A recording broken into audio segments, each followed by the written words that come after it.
You are listening to the Movie Guys Showcast. Autobots, engage!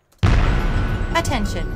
The Movie Guys love movies. Any comments about how the cast of Star Wars Episode 7 brings great disappointment to the multitude of fans that wanted Tom Cruise to play Han Solo are purely for entertainment purposes only. What? Wait, who wrote this? Lee?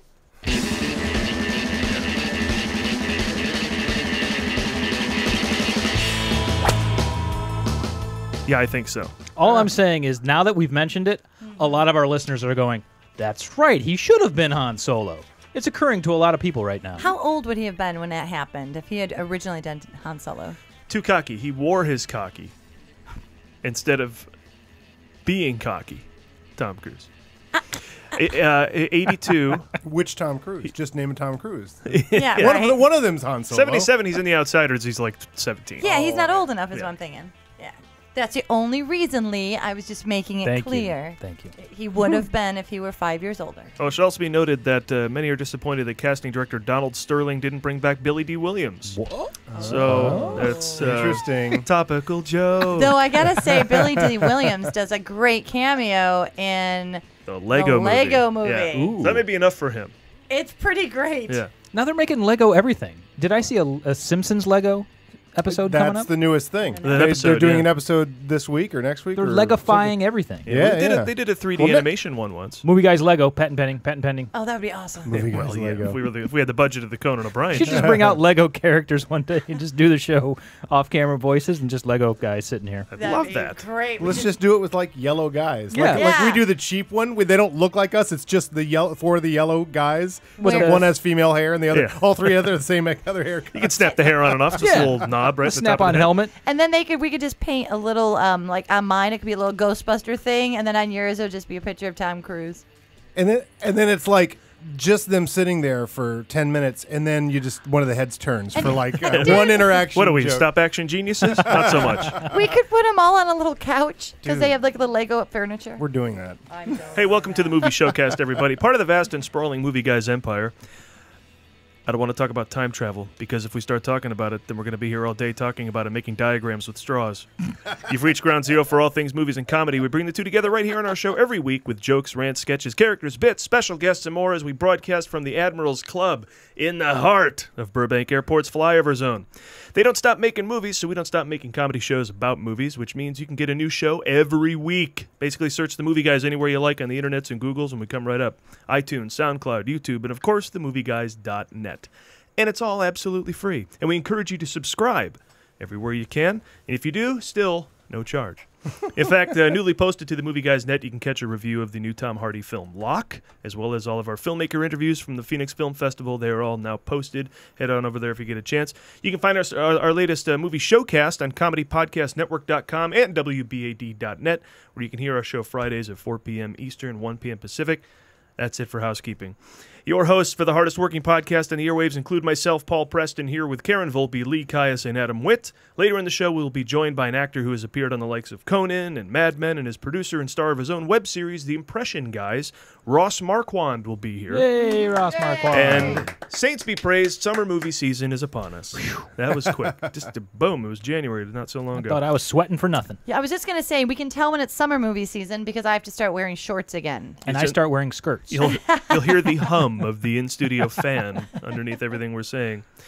Well, don't forget, during summer, we will still be your best source for previewing everything that's new that's opening in theaters. And summer kicks off with 2 new films. Here's the first. Peter Parker, Harry Osborn. It's been 10 years. What have you been up to? I do some web design. Ooh, the dramatic string section, the loud boom, and the blood-red Marvel logo can only mean one thing. There's still 3 weeks until the new X-Men sequel. But till then, we have The Amazing Spider-Man 2, Walk of Shame. Oh, wait a minute. That's right. Those are actually 2 different movies, I'm being told. The Amazing Spider-Man 2 and Walk of Shame. All right, let's listen to the second one. I am lost. I don't have a phone or money. She an undercover cop. No, she ain't no cop. That's the bitch from the news. I'm not a cop. What? I am bitch from the news. Basically, That was the After working Hours, right? The Martin Scorsese movie Yes. now with Elizabeth Yes. Banks. Well, Now that was the somebody working. hotter. That was the working title. Bitch with the news. Bitch from the Bitch news. from the news. I do want to digress slightly back to those staccato strings in Spider-Man. That seems to be a very common sound in superhero movies, right? Yeah. That's how I know I'm watching a superhero movie. When the Autobots roll out, it'll go bum bum bum bum bum bum bum bum. Because Batman. the music tells you Batman, now totally. that things are exciting. Yeah. It's like a paint, but in these, it's a paint by numbers. It's the unrolling of the long mythology. Bum. Thousands of years ago, Transformers were buried in the thing. Bum. You know, only one man had the technology. Bum. But in the past, the X-Men were supposed to. It forces you to listen. And now. It's like the equivalent of the old. Yeah. See, that lulls you. This gets The you Transformers had a family. Hey, I think we found a Transformer. And one day they discovered How's the it house gonna was be? haunted. What? not everything's what it seems. That life Shucks. was not the sum of its parts. It's like the modern day equivalent of James Horner back when his scores would always tell you when to cry. You know, Matthew Broderick comes It around the would corner. swell. Well, there won't be any black soldiers joining our regiment. And you're like, cry now. Time to cry. Oh my God! I mowed so many lawns to the Glory soundtrack. All right. The cry Such cue. a film nerd thing. The crying cue. Yep. The Yep. crying Oh, cue. I mean, Braveheart, Titanic. James Horner will tell you when. You don't have to think about it. Just watch your story. He'll tell you when to cry. Now it's Get Hans Zimmer. sad. That's Hans Zimmer being mostly. That's- They're doing mock Zimmer when they do that, right? But he's got one emotion, pretty much, right? yeah. Yeah. Well, he was. It is Mock Zimmer. Yeah. Back draft too, right? Anyway, Didn't he do Miami Crimson Vice Tide. theme song? Bombast is his thing. What? Miami Vice theme song. That's Jan Jan Zimmer. Hammer. Jan Hammer. Oh, Not Hans Zimmer? Zimmer. Completely two different Yeah, people, totally I'm sure. different. No. You're thinking of the coach of the Cubs in the '80s, Hans Zimmer. That's Don Zimmer. Who's Don Rickles? You know who Don Rickles is. That's one of these. All these guys you know. That's the one. Oh, that's funny. So anyway, speaking he's of guys dead. you know, we woke up to sad news today. Found out Bob Hoskins passed away. And one of the greatest movies of all time, Who Framed Roger Rabbit. He's your Eddie Valiant. Amazing. That's the only movie I know him from. Me too. That's, Yeah, well, that's you all I saw got. like Mrs. Henderson Presents. I did. Yeah, we went to the premiere with Judi Dench. Never mind. He was Oh, was certainly in JFK, right? You Was that sat the next day? to Judi Dench. Was that the day you wore your Rolling Stones T-shirt and everyone talked to us? I thought it was just a screening. I We had didn't know no it was the idea. premiere. We had no idea. But there's People- some. That's an awesome. People came up to us. But didn't know. I got an invite. I'm like, all right, I'll go to this. So we just went after work. But there's nothing that makes you cooler than just dressing under Apparently. what's expected, right? Totally. That's just hilarious. You must be somebody really important. He had and it wasn't the subtle Rolling Stones T-shirt. It's the one with the giant lips and tongue. Oh my Takes God. up the whole front of the Yeah, shirt. long sleeve. It I says just a bigger thought it was a bang. screening. I didn't know it was the premiere. Yeah, perfect. get there. There's Judi Dench, lights, and Stephen Frears, and the whole deal. Bob Hoskins was not in attendance. No, Otherwise, no. you'd have a more strong memory of, All right. of him. But Bob Hoskins is really known for two movies I have not seen. I put myself in movie jail. The Long Good Friday, Yeah, it may not be movie jail, but I really Okay. am regretting not having seen but that. very pretty famous movie. Is that Neil Jordan or something like that? Or- Perhaps one of them. Anyway, and there's another movie that might be a Neil Jordan movie I can't think of that Bob Hoskins. Was he He's in another Moonstruck? kind of famous. No. No. You would have remembered him if you would. That's John Mahoney. For whatever reason, when I think of Bob Hoskins, I think of him Italian in movies? Italian in a wife beater in a kitchen. Yeah. Well, I think Who Framed Roger Rabbit, and I think this. This is it. Don't make a move, Smee. Not a step. My finger's on the trigger. Don't try to stop me, Smee. Oh, not again. This is it. Don't try to stop me this time, Smee. Don't try to stop me this time, Smee. Don't you dare try to stop me this time, Smee. Try to stop me. Smee, you better get up off your ass. Get over here, Smee. I'm coming. Smee! This is not a joke. I'm committing suicide. He was Smee. I remember the line. I don't remember him being Smee. Hook is not a very memorable movie. No, Hook. That's hilarious. It's overdone. No, it is very appealing to the certain age group.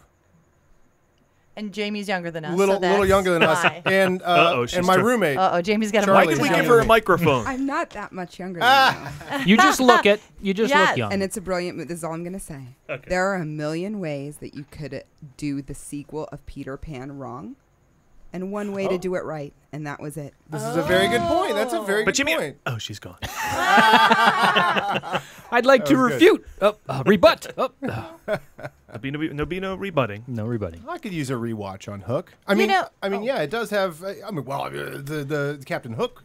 I was so excited that I wanted to see Hook because of a very shallow me reason. Because Julia Roberts was in it. I was psyched. I went to see it because I'm like, oh, she's going to be Tinkerbell, who's super cute.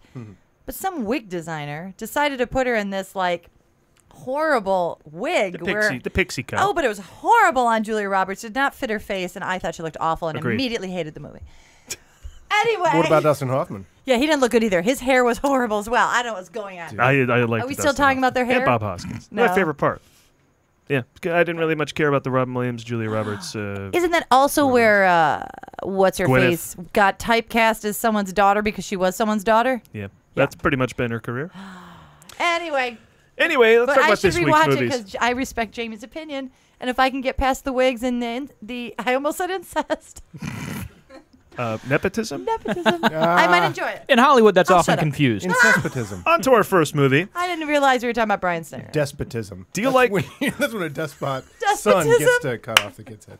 Okay, go ahead. So anyway, Hook. Point is, Bob Hoskins not with us. Bummer. Do you like things that are explodey? Our first movie is kicking summer off right in that it looks like it gets really explodey. Lee, let's talk The Amazing Spider-Man 2. Yeah! Spider-Man 2 does whatever a Spider-Man spins a web any size, catches thieves just like flies. Look out! Here comes the Spider-Man 2. Is he strong? Perfect. That's perfect. Anyway, reboot to the head. A boot to the head. Oh, what? Fans of billboard advertisement fulfillment get excited because Spider-Man is back to test just how tired you are of superhero movies in The Amazing Spider-Man 2. It gets its title from how many Spider-Man movies have been made since Spider-Man 3.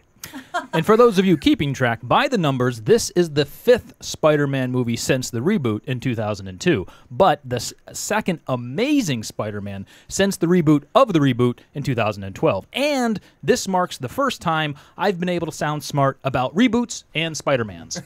When last we left Spider-Man's alter ego, Peter Parker, he was being replaced by a younger, skinnier Spider-Man.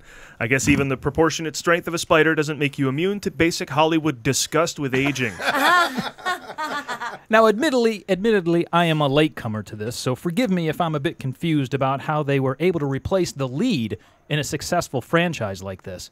I can only assume they borrowed some vampire mythology and had Andrew Garfield bitten by Tobey Maguire, turning him into a Spider-Man. No? That's not how they do it? I don't think so. Oh, okay. Unlike Superman, who's only allowed to fight Lex Luthor, Zod, and Richard Pryor, Spider-Man fights a different villain in every movie. This time he fights fan favorite Electro, the most electrifying man in superhero entertainment.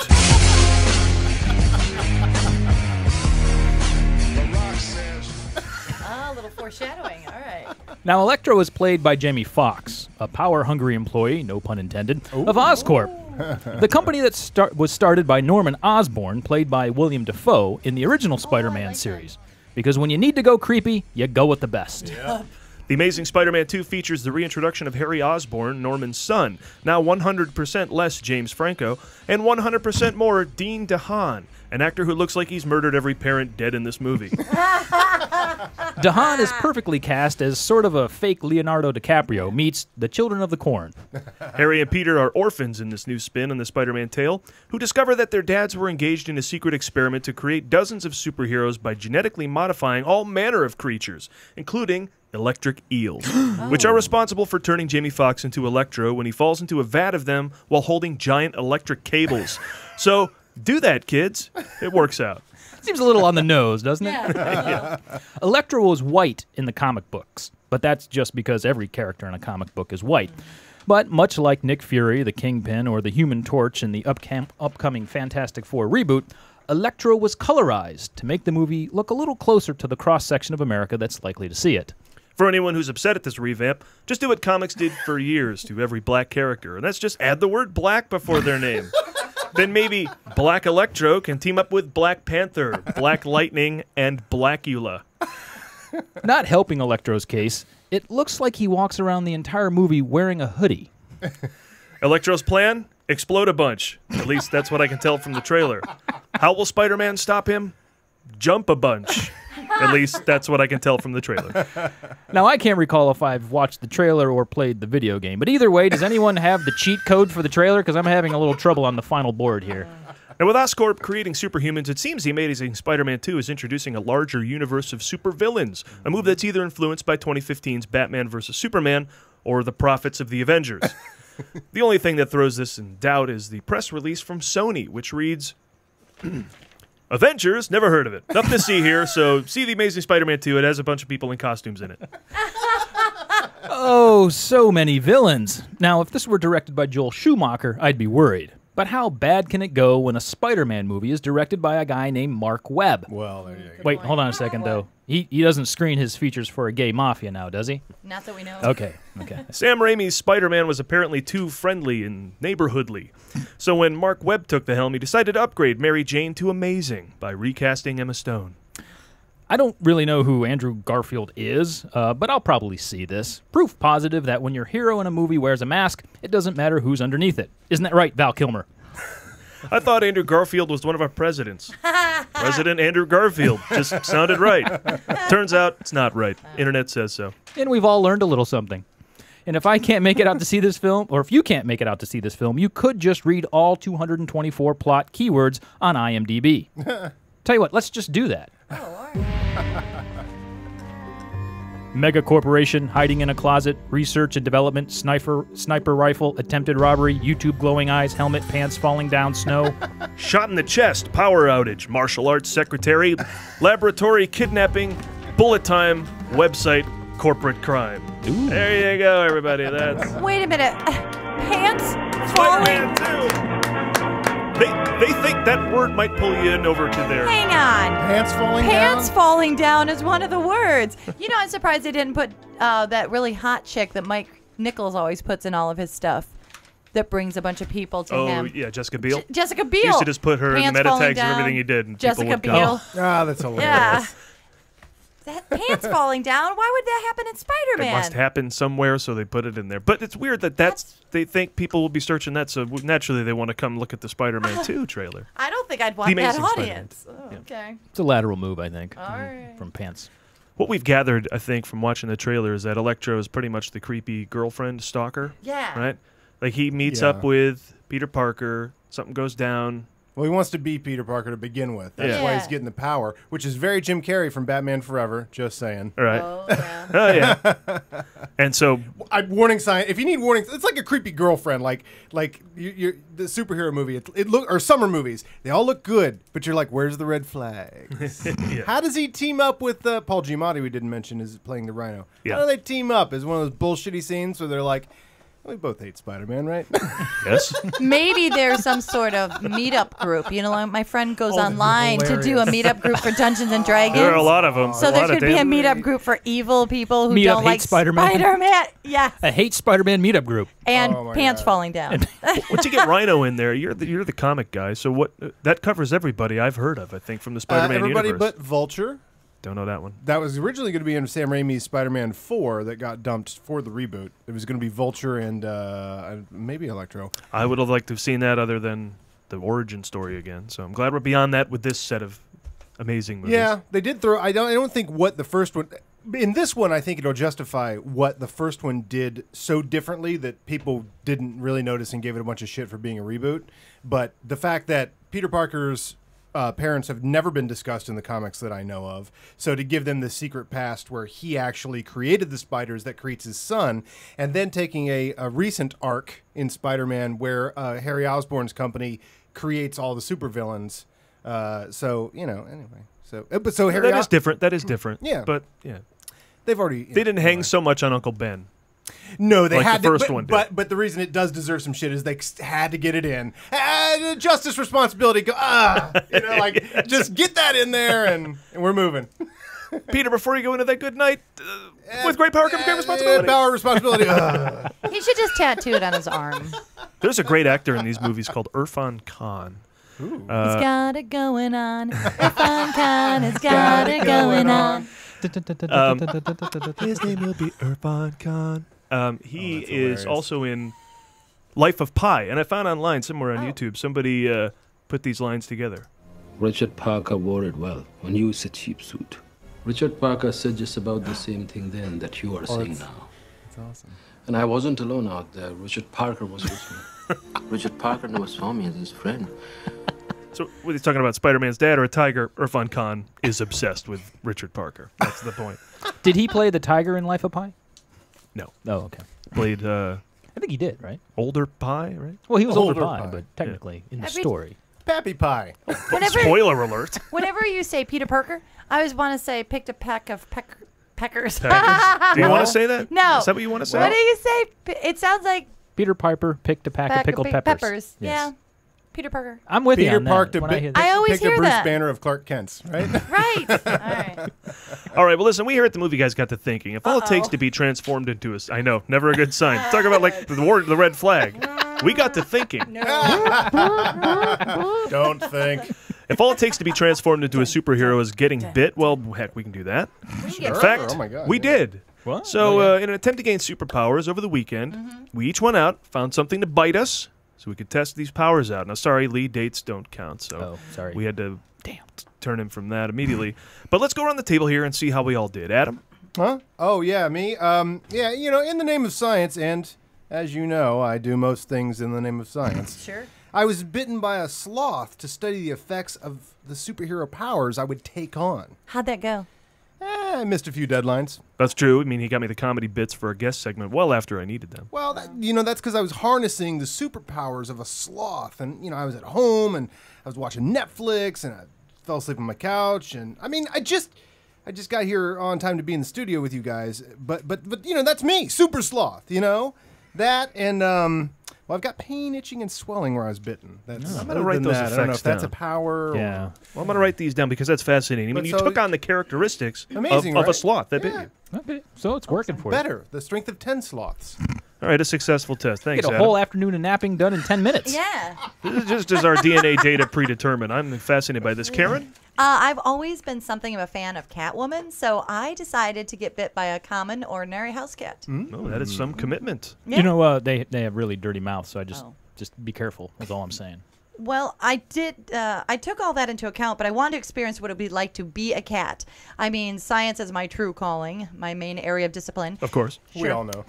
It's so obvious. Sure enough, soon after I was bit, I got really irritable, a little bit moody, and very aloof. I also wanted to be left alone and started looking down on everyone. And I felt as if I may be better than they were. So to this moment, I still tend to ignore people unless they are stroking my body. Just like a cat. That's fascinating. I mean, you directly assume the characteristics.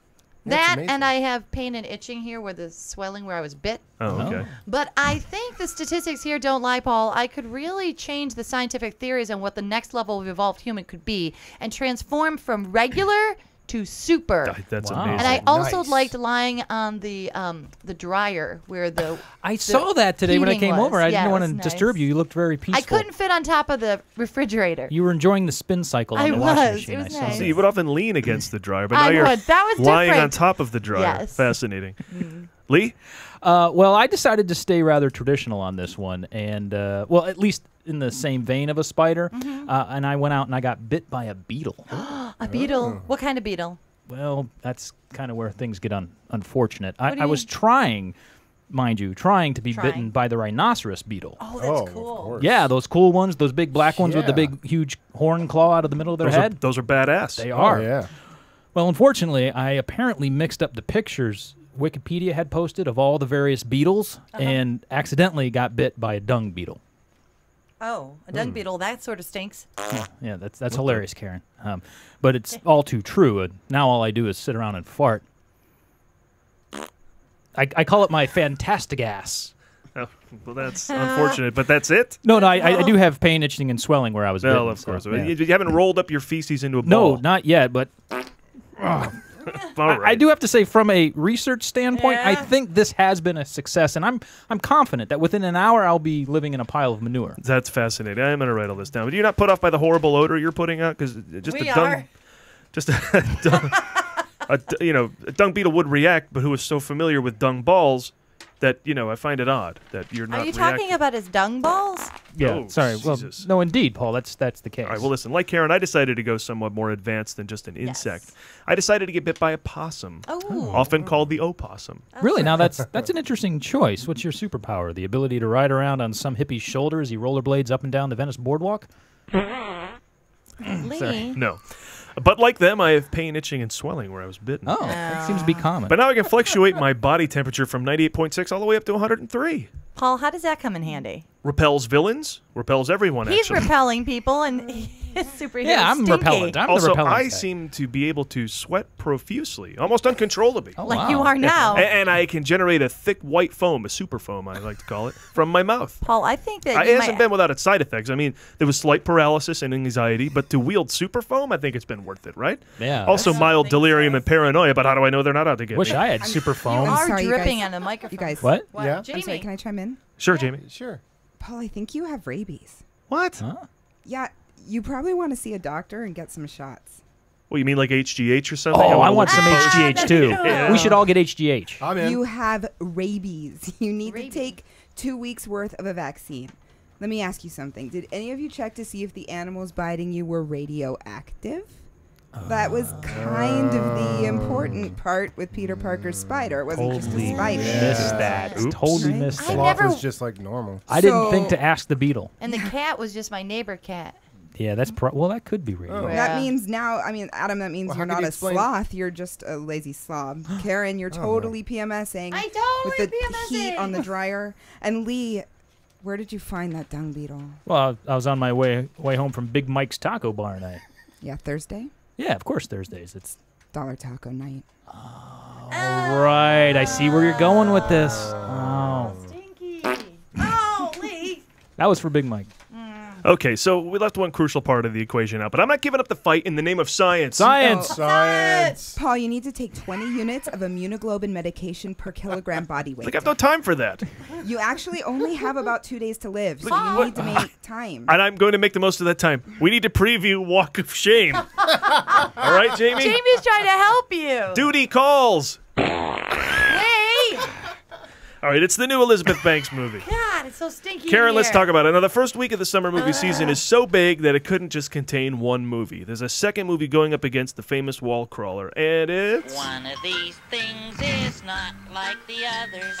Which one is different? Yes, nobody fights crime in this film unless that crime was staying indoors, as Elizabeth Banks gets locked out all night after getting some strange in a film that counter-programs the shit out of Spider-Man 2, Walk of Shame. There are 271 differences between this movie and the other movie that opens this week.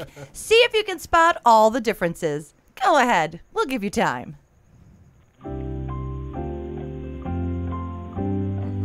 Okay. Oh, that's right. Yeah. Ah, it's obvious now, isn't it? Okay, here's a few hints. Number 1, Elizabeth Banks' dress. Yes. Spider-Man does not wear that. It is true. Number 2, the location. Yes. Number 3, and the phrase shots appears nowhere in Spider-Man 2. No? No. Who's the guy? J. Jonah Jameson not calling for J. shots? Jonah Jameson? No. Shots. Shots. Elizabeth Banks plays ambitious news reporter Megan Miles, Tits McGee. but it feels like Jenny McCarthy should be in this. Jenny McCarthy or Melissa McCarthy. Some sort of McCarthy should be in this movie. Megan is a woman on the verge of a big break in the industry. All hot girls in movies are getting their big breaks in these days. Broadcast journalism. But this evening, she just wants to kick back and have a quiet night in. That's when her friends convince her to put on a slutty dress and hit the town. That's where the trouble begins. Where I've always said it begins. Outside. Outdoors. Just don't do it, kids. Don't leave that. But when Don't she's locked leave out of the club, she begins a night-long journey in and out of that soon-to-be dirty dress as she struggles to get home for her big break. This film could simply be the hilarious story of what it's like to be a hot girl in L.A. without a cell phone, but instead, the movie decides to raise the stakes to the level of life-changing. See if you can tell from this clip just where the movie turns things up to 11. You have 4 new messages. Megan, the network needs a new anchor. They're coming to watch a newscast tonight. This is the break you've been waiting your whole life for. Subtle as this minor plot point may be. Oh, by the way, I was being sarcastic. And that's the last thing she hears before her phone dies. Or she loses reception. Or whatever they have to shove into scripts these days when all problems can be solved always, anytime. No word on the time-traveling subplot of the assassination of the inventor of Uber before he could be born. Maybe it's not in there, I don't know, but the story falls apart without it. After reluctantly agreeing to the girls' night out, Megan's evening takes a romantic turn when she meets an attractive young man and decides to spend the night with him playing guitar, eating pizza out of each other's mouths, and stinking up the sheets. Next morning, as she hurries off to refill her Valtrex prescription, she discovers her car has been towed, leaving her stranded with no way to get home. She's doing the walk of shame, but the guy she's with is doing a victory lap. If anybody in Los Angeles is stuck wondering what city this is shot in, it's downtown L.A. Oh. Yeah. Lee, that's what it looks like. I didn't know. Now, I've only lived in Los Angeles for 10 years, so I've never personally been downtown. But if anyone in the audience knows, send us a tweet or fax us and tell us if the buildings down there actually have backs on them or if they're just flats. Because I heard that they only build the buildings downtown so that LA law would look like it really could be placed there and it would be like an establishing shot. From the right angle, though. The film had its own walk of shame, according to Deadline Hollywood. Biggest laugh of the show. Walk of Shame's long walk to release started when its original premiere date of September 2013 was pushed by original distributor Film District, eventually landing on a March 2014 date. Then Film District and Focus Features combined, and in the divvying up of titles, this one ended up at Focus's alternative distribution arm, Focus World, which finally set a date of April 25th, which completely explains why it's coming out May 2nd. I have a feeling her night on the town will be the equivalent of Harrison Ford getting shot in the head. She'll learn something and maybe get a puppy. Yeah. Walk of Shame. Screenings every Saturday and Sunday morning at 7 a.m. There you go, everyone. That's Walk of Shame. At least the good news is when she does the Walk of Shame, she's always in that great dress. Because we've all been there, right? You go and then you do the Walk of Shame, and you're in something that you don't want to be seen in the next day. That is a great dress. That's a great dress. Yeah, she is. Not everybody can wear yellow, and she pulls it off. And it's great. I had a thing for her for She's so long. hot as hell. Smoking hot. You made a reference earlier that Jenny McCarthy could play this character or should be playing it. I don't think so. I think you have to like her. I think she has to be hot. Agreed. And I'd take Elizabeth likable. Banks any day. She's so cute. Jenny McCarthy never really won everyone over, did she? No. She was always kind of like a little bit of a cult item MTV thing, Playboy thing. Well, also just a little personality, not a movie star, not a movie, exactly. actress, just a personality. I think she was in a couple like straight-to-video movies and stuff, but nobody cared. Yeah, she wasn't one. And once she made Jim Carrey not funny, I didn't like her. Well, now I hate her. Yeah, I mean, fuck her, right? She gave him autism. That's what she did. Once she gave Jim Carrey autism, I couldn't get behind her. She fucked the funny out of him. Not for nothing, this is from the writer-director of Little Nicky, Steve Brill. Hi, I'm Captain Steve Brill. Any excuse to play that drop. Of course, I love that. Jamie, what were you saying? She was in Scream 3. She was in Scream 3. Elizabeth Banks? Well, that's valid. No, Jenny McCarthy. Jenny McCarthy. Oh, yeah, she was. You're right. I knew that. But really, think of this movie. Yes, I with can't wait. Melissa McCarthy in it. She'd be funny. I think it would be funny as hell. Well, yeah, I think it's trying to be kind of a bridesmaids thing, right? She would have just tore up that guy and gone out to, and has trouble getting back to the network. But I like how this couldn't make Focus Features. It wouldn't distribute it. Instead, an alternative Focus that I've just now heard of, Focus World. You know what, though? Sorry, you're not Focus Features material. Right. Which is like the sub, which is down from Universal already. And then swing a bat over at Focus Vantage. They created a shell company just to distribute this. Well, they were so sure about their release date that the trailer still says this spring, and it opens the same day as big summer blockbuster I was Spider-Man just going 2. to say that I think this all worked out for the best because I think that as Adam always says, alternative programming. So you have Spider-Man 2 coming out, which I don't have any interest in seeing at all. And then this movie is absolutely something I completely want to see, and I'm excited to see it. So maybe it all worked out for the best that it's opening in a really great spot. That audience is not going to be divided. They're going to get their audience. I'm excited to see it, It's a too. good spot. I'm not going to be scared away by the moving of all the dates and everything. Not at all. I didn't even Elizabeth know that Banks, was the case. Smoking hot, and she's one of the guys. And she's got As charm. hot as she is, she's one of the guys. She's got charm. I mean, the problem with Spider-Man might be a charmless movie. I mean, there's no really. It's the one I'm emotionally connected to the least. Yeah, I can get behind the Bruce Wayne story and all that, but Spider-Man, the first one maybe I think I got behind the story a little bit about the Uncle Ben and all that, but yeah, it's the one I'm not connected to the most. It's mostly the Marvel stuff. When you mentioned, I was just going to say, when you mentioned about Spider-Man and the charm, you kind of hit it on the head, because I didn't follow Iron Man. I didn't even know who he was, and there's moments in Iron Man that got me to really like the movie when he's talking to the computers. That's charming as hell. He's not hitting on them or anything weird. Well, the computer... He's just talking to his little buddy computer guys. And they're fucking up. It is Jude Law, though. Is it? Isn't Jude Law the voice of the computer? No, it's Paul Bettany. Paul Bettany. I just Wait know, a minute. Isn't there a Jude Law in there somewhere? No. All I know is there's charm all over that movie, and you might be onto something. I have been walking around this whole time thinking Jude Law was the voice of the computer in Iron Man. Do you feel okay? Well, you haven't won a bet with that information or something, right? You haven't charmed a girl into bed with that info, right? It's kind of sat there. Dustin Hoffman was in Star Wars. And then I don't discuss Star Wars for 10 years, but I didn't really ruin anything. Hey, speaking of Paul Bettany. What did you see this week? I thought you were playing the theme from Paul Bettany. Paul Bettany. I really thought it was You ever seen Priest? Leon, yeah. Yeah. Mm-hmm. Yeah. Pretty fun. Pretty like, what's the fucking Vin Diesel movie? No, the one where he's the space alien and shit. Oh, Riddick. Riddick. It's kind of got a Riddick thing going on. Wasteland. Yeah. Yeah. Crawl. But what we did see this week that starred Paul Bettany, Lee and I both saw Transcendence. Oh, you saw it? I did. He did. Oh. Yes. Do you have my cue?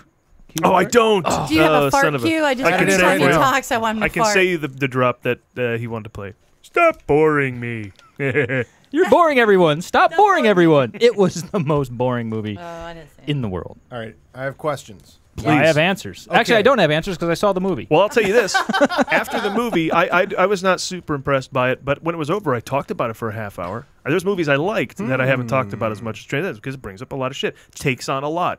Doesn't quite succeed, but you got to admire the goal of taking it on, I guess. But what's your question? Well, before that, yeah. I had the same experience. After the movie, the person I saw it with, we talked about it for half an hour, and I ended up talking her out of liking it, which I felt bad. Oh, shit. I've had that happen Like, to me, at the end of the conversation, she's like, now that you point all that out, that was kind of a horrible movie. I'm like, I'm sorry. You really enjoyed it, didn't you? Never tell someone the rules to defend it. Question. Okay, it's the question I had. Now, I had no interest in this. My roommate has been trying to get me to see this for 2 weeks. I've only seen Captain America Winter Soldier once. I will be seeing that next of anything. But the reason you wanted to see it is I guess it was a really hot script. Like, people really flipped over this script. In Hollywood, people wanted to work on it. And one of the reasons was it supposedly, now I don't know how the movie fails at this, if it fails at this, it supposedly was using the whole plot that we see in the trailer in the service of a romantic relationship, bringing up like real legitimate big questions of like, what is love, Jim? And what is, what is this thing you call love? Is it about the relationship between Johnny Depp and that hot girl? I think they did try and make that and fail. Okay. Yeah, they did. It was on the verge of everybody crying like Spider-Man 3. Not everyone cried though, but when everyone was crying at the end of Spider-Man 3, I was out. Everybody's crying. Sandman's crying. Enough of this movie. Transcendence. Everyone was crying, but not everybody was crying. Still a few people on the perimeter. When you not say crying. everyone, you mean in the movie. Yeah, I thought the audience. I'm sorry. I mean in the movie. Why would people cry? No, I thought you were talking about the audience. No, God, no. No, the other two guys. He got right at Spider-Man 3. When I saw Toy Story 3, everyone watching the movie was crying. Oh, it's like that whole thing where you don't. If you have the emotion, don't cry if you don't have to, because you'll get the audience to cry. When Spider-Man 3, there's so many people on screen crying. It's like, audience, are you crying or what? We're trying up here. Please cry. It's like, okay, look, enough. There were 2 or 3 moments in Transcendence where you thought, oh, okay, this is the movie it's going to be. They're going to, okay, we've had to wait a while, but now we're getting into this. And then it lasted for like 5 minutes, and then they went off back to being boring. There was a fight sequence where I thought it was going to escalate into a really cool war. That was about 5 guys with guns. That's what it ended up being. All right, big question. Because the problem with these movies is somebody can control electricity and therefore change your wife's mind on things. Like somehow like electricity and internet can control everything in some movies. Yeah, Paul's married. He knows that's not true. Like I saw in the trailer, like He's was not controlling allowed near the thermostat. He was controlling like dirt and making solar panels and stuff, and I was like, can the internet control dirt? I went with that. No. They didn't even explain that. All of a sudden, the dirt's flying around. Okay, but he does create solar panels, so he can be more totally powerful. Explained that. They build like nanobites or whatever they're called, the little things they eventually say they're going to put in your blood that swim around and cure your disease. Yeah. In G.I. So those Joe. go into well, spoiler alert, I guess, I don't know. They go into the sky and rain down. And become they're in the rain. They determine, but you never got to that. All of a sudden, they just come out of the dirt in one scene. You're like, the whole scene where they put a raindrop under a microscope. Were you in the pit? You were in the potty? It might have been. No, peeing. I never left. You weren't peeing? Well, I did miss the part. I don't know if I can say this. Big Mike's tacos hadn't kicked in yet. I did miss how he became a person. That there wasn't a scene where that happened. No. He just walks out and he's a guy now. Because they had hinted that they were creating body parts like in the island or something like that. It was such a subtle hint. Yeah. You really got to be tuned in. But he was a guy, and then he was a computer, and then he was a guy. Yeah, but here's the thing. Here's the thing. If you're going to bore the shit out of me for an hour and a half, the hint you give me better be really obvious. Otherwise, I'm not going to pick up on it. Because you might have started to zone out. I was out. The problem with Depp is he's dull in this. Like, you know that whole thing where Depp, when he plays a regular guy, is dull? Yeah. Yeah, so it's not Edward Scissorhands. What's his regular voice? It's that same idea. We don't know his regular voice. It's Astronaut's wife, Johnny Depp. Nick of time, Depp. And there's only done 3 of those movies. Yeah. He's only done 3 movies where he plays a regular guy, or The Cabin in the Ninth Gate Woods. The Ninth Gate. Writing a novel in the cabin. Oh, so, bedroom window. Bedroom window. Are you saying that if Edward Scissorhands had shown up, Secret Window. Fuck it. Anyway, never mind. would have been a better movie? He's half computer Also as it is Ninth Gate. Anyway. Yeah. So the point is, Wally Pfister tanked with this, but I sure hope Hardly he gets know to her. direct again. But probably not going to happen. I don't know. We'll see. Pfister? Don't even know her. There you go. Should I play this episode for next week's guest? There's farting and... All right, that's it. Well, speaking of the guest, we're going to say goodbye to Lee for now and bring in our That's guest, because he's Ross so Marquand. stinky. We have to kick him out of the studio. There's a mass evacuation down at the plant. I got to go ahead and... We'll be back in a second with Ross Marquand.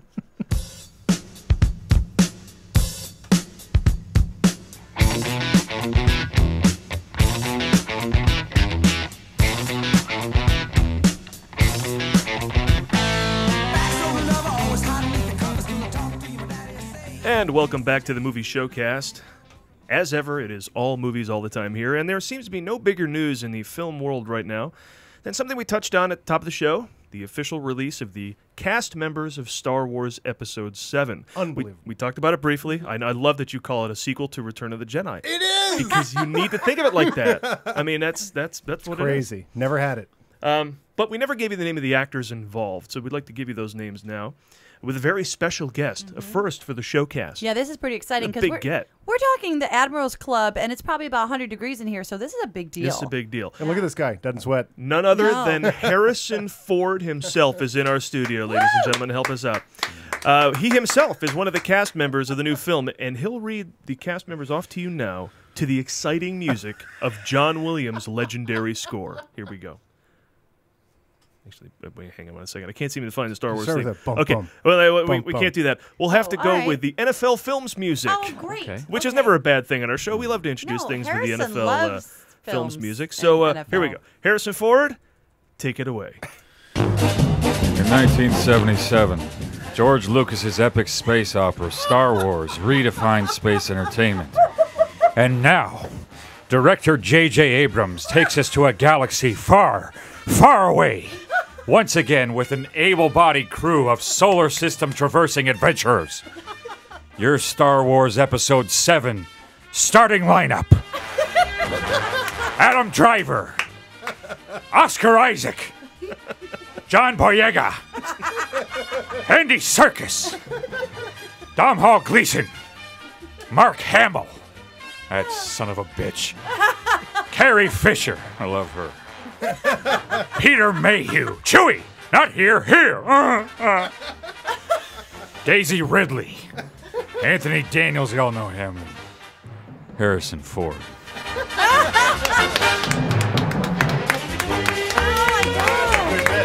Yeah, you know. That's the ultimate version of that bit right there. I can't Harrison believe Ford, that. everybody. All right, Harrison, just see yourself out. Thank you. Oh, my Just God. one more line. Say, you find that Adam Driver. You find this Adam Driver.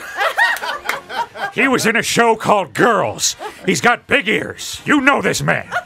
Hey, by the way, while we have Harrison Ford. Yes, Oh, yeah, I'm sorry. yes. Get back here, Harrison. Oh, yes. Don't leave yet. Sit Can down. you imitate the sleepy delivery of the... Do you remember in 1980, they had the phone number you could call in before Empire Strikes Back?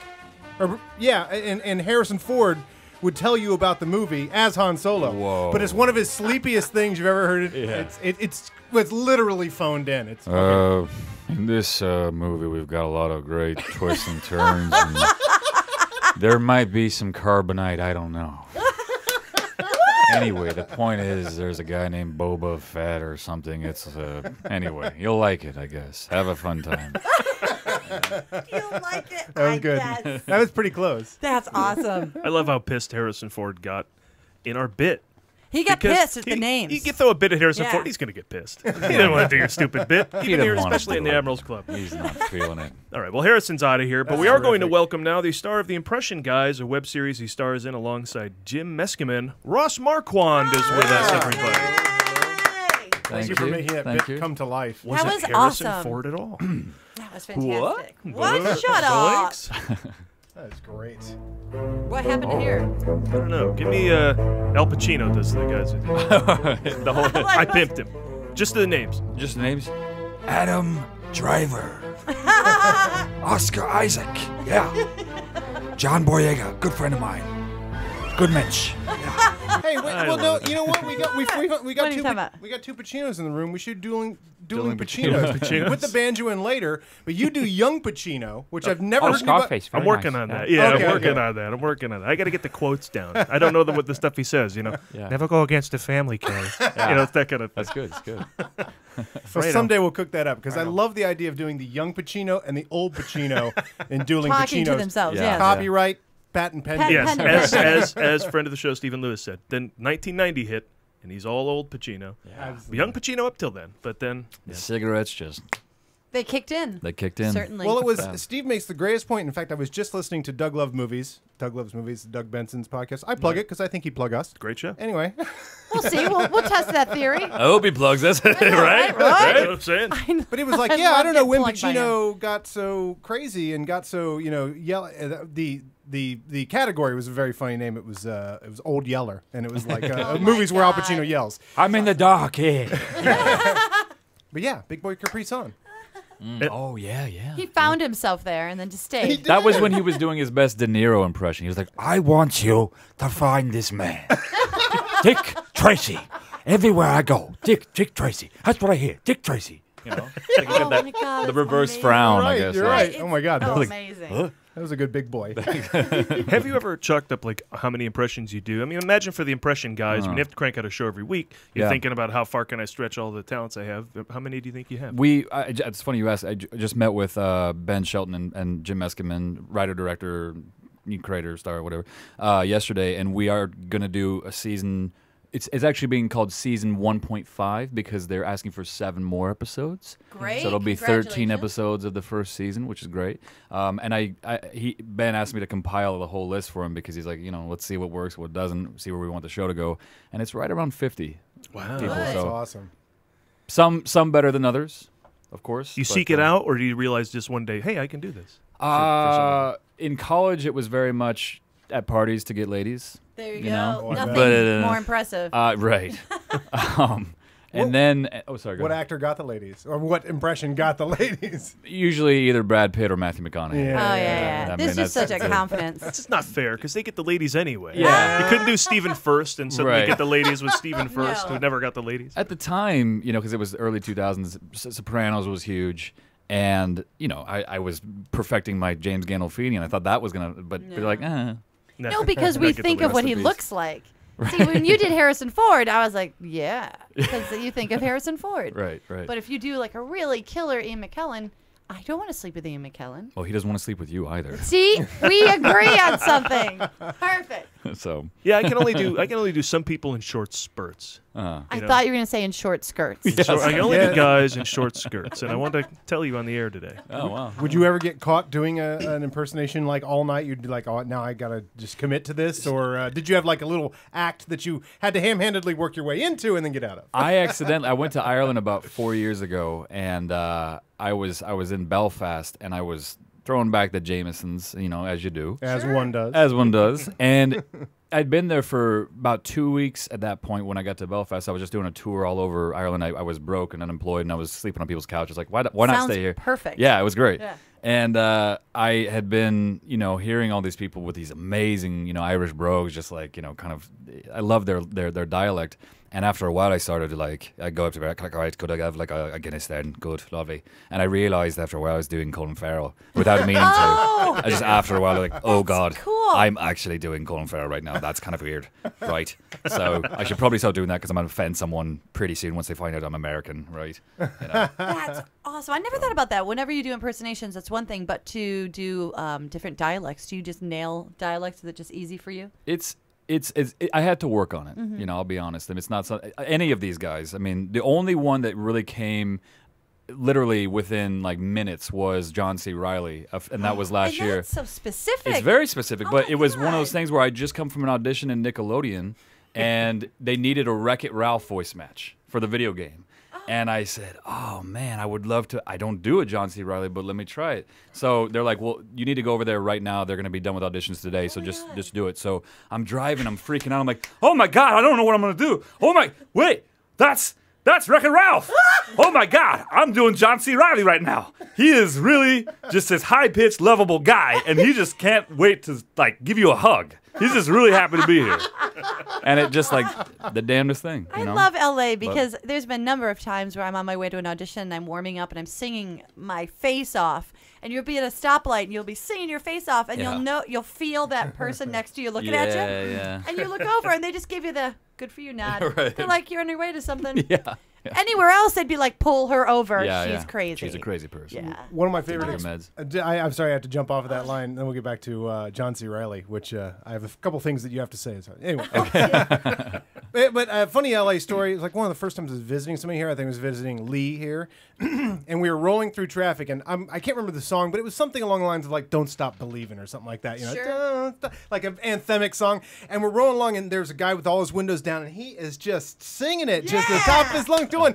And our lane is rolling faster than he is. So we roll past him to a quiet car. And then we hear it coming up, don't stop. And another person is just cowboying it up in their car doing, don't stop. And I was like, that is just wonderfully LA. I think I'll move here. Great. Anyway. Well, we did a thing, trying to make this a short story, but where we were playing a clip of John C. Reilly from the Guardians of the Galaxy trailer. Oh, yeah. And we were talking about rebooting Ghostbusters, which Karen was never excited about until Harold Ramis passed. And then it's like, well, you can't get him involved in a bad project now, so it's like, might as well just get 3 new guys and go. We still suggest, at least us, don't have them play those 3 characters. No. Just 3 other Ghostbusters. Yeah. They franchised it, and you got 3 other guys. Yeah. But Harold Ramis and John C. Reilly, very similar voices. Dudes. You might be able to do Harold Ramis. Can you do Harold Ramis? This is... Or are we going to see Egon? Gosh, I don't. I have. That's a tough one. Don't want to put you on the spot, but if you could get that down... There's certain impressions, and we've had this discussion before, maybe on the air, that there's like the more obscure the impression, the better. Like we had never seen anybody do Brad Pitt, right? Yeah, that's impressed the hell out of me. Brad Pitt's amazing. Nobody does that. What's funny is when it's a very famous person, but a very obscure impersonation. We have one of those. Do you want to tell Adam's going to lose his mind? No, you just go ahead. No, Adam wanted to hear that very specific one, and he could do it. I thought you were leading into that. Oh, he Michael doesn't Keaton? know. Oh, he doesn't you know can he do does Michael Keaton. Yeah. Well, that was one place I was going, but we were saying that anyway. Yes, you do a Michael Keaton. Hey, listen. Let me tell you something. I do a little Michael Keaton. It's really Beetlejuice Michael Keaton. Let's be honest here. I do it for your friend. You guys asked me to do it. I mean, like, come on. Come on. You don't want me to do it right now. Come on. That's awesome. Yeah. Take a little of the rasp out of that, and you got your regular Mr. Mom, regular, Michael Keaton. Right. Well, if you could work in Harold Ramis and bring that back to class, we would Yeah. really appreciate that. Let me do some homework. Yeah, you can do I it. collect spores, molds, and fungus. I don't Very know. close. It's got a little John C. Print is Reilly. dead. We're going to send it. We'll play it on the Print's show. We'll play it Okay, on the perfect. Yes, we'll Good, good. I'll Yeah. be paying attention for that. I'll do some homework. Yeah. Thank you. That would be amazing. Oh, and actually, what I was going to lead into before that was we had Joel Murray on the air. Yeah. I love him. And he did 2 impersonations that I've never heard anybody do, but in retrospect are obvious. And of course, they're his brothers, which anybody can imitate their brother or sister. But he does Brian Doyle Murray, one of the most distinctive voices possible. I don't know if you do Brian Doyle I Murray. don't. I wish we I all did. could try and probably nail it now Good that guy. I've heard. That's Good all I guy. know. Good Yeah. guy. Yeah. Do you do your, Great golfer. do you have any brothers and sisters? I have 2 older brothers. Do you do your Do you brothers? do that? You know, no, because our voices are actually quite similar. I mean, so I guess you should say yes. I mean, they're kind of monotone. We have both kind of very bassy sort of. I can do low Scott voice. Preston. Scott Preston. Yeah. Hey, Mary Kate, get in here. That's him yelling at his kids. Good. That's That's good. also Ted Knight, right? You do Ted Knight? Oh. Sorry. Oh, 51. Sorry. Yeah, I'm striking out now. I No, started out strong, and You now were really How about smart. this? Do you do Rich Little? I was just curious. Does The anyone best. do Rich Little? Which brings up an interesting point, because you have a great regular speaking voice, but when Thank you you. can do so many impersonations, do you ever wonder where to put your voice? I know that sounds random, but I think I understand what you You mean. lose like if your you're going own to voice. you're going to an audition Yeah. and you Yeah. feel that the character is very much a certain style, like maybe it's a very Brad Pitt type of character. Yeah. Do you just cheat by doing Brad Pitt's inflections, or do your own? It's funny because the other day I was thinking about going in with a McConaughey-esque. Ask exactly. Just because it was a Texas character, Sure. and they want he's a very laid back, lackadaisical guy. I was like, well, it's Matthew McConaughey. That's, That's what what they're I'm asking saying. for. You can just pull it out. And then as Even soon as they I want him. Yeah, well, even as soon as I got into the room, the casting director who I have read for before, she's like, "Oh, by the way, I saw the AT&T True Detective bit. I loved it. It's so good. Can you do a little McConaughey?" I was like, "Oh shit." Because now I can't. You I can't use it in the audition. I can't use it in the audition. I was like, I was gonna slip it in there, but now I can't. Son of a puss bucket. Son of a puss bucket. Scuzzy. Puss. What does he say? Son of Mother. Puss. Mother. No, Puss bucket. No, is that what in Star Wars? Oh, I'm doing Ghostbusters. Scruffy yeah. looking nerf herder? Scuffy looker nerf herder. Yeah, that's right. Now Harrison Ford, that's one I don't. That is great. so distinctive, and you were Yeah. so nailing that. Thank you. It's I'm surprised more people don't do Malkovich. That Malkovich, you nail as well. yeah. He is a very, very distinct sort of voice where, and I watched him on Conan recently, and he was quoted as saying that he doesn't actually like the sound of his own voice, which I can certainly relate to when I hear my voice, Ross's voice, on a show or film. I'm saying, I want him to shut the hell up. I don't like my own voice, which is probably why I do other voices. Yeah. I do love the That's fact amazing. that anytime I've seen you do Malkovich in the Oscar special, it's always like he's just on the verge of getting pissed. Yes. Right? I can't.